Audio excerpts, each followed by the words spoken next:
اللہ الرحمن الرحیم۔ السلام علیکم ورحمۃ اللہ وبرکاتہ۔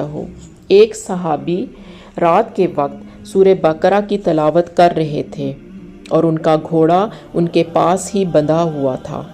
اتنے میں گھوڑا بدکنے لگا تو انہوں نے تلاوت بند کر دی تو گھوڑا بھی رک گیا۔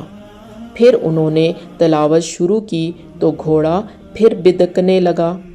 اس مرتبہ جب انہوں نے تلاوت بند کی تو گھوڑا بھی خاموش ہو گیا۔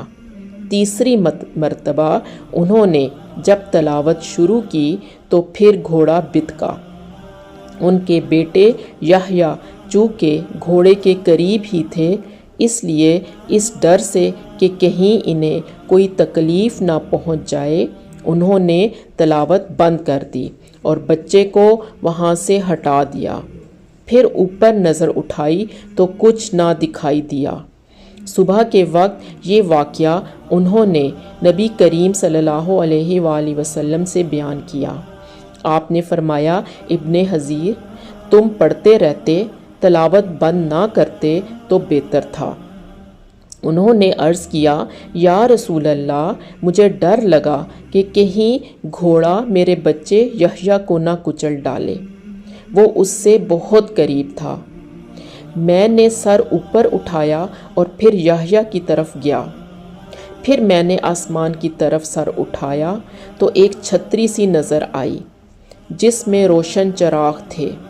پھر جب میں دوبارہ باہر آیا تو میں نے اسے نہیں دیکھا۔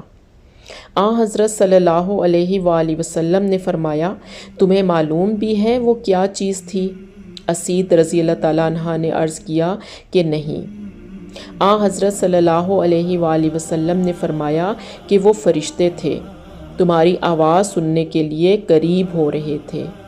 اگر تم رات بھر پڑھتے رہتے تو صبح تک وہ لوگ بھی انہیں دیکھتے، وہ لوگوں سے چھپتے نہیں۔ اللہ تعالیٰ سے دعا ہے کہ اللہ تعالیٰ ہم سب کو توفیق عطا فرمائے کہ ہم ہر روز اپنے گھر میں قرآن کی تلاوت کرنے والے بن جائیں۔ جزاک اللہ خیر۔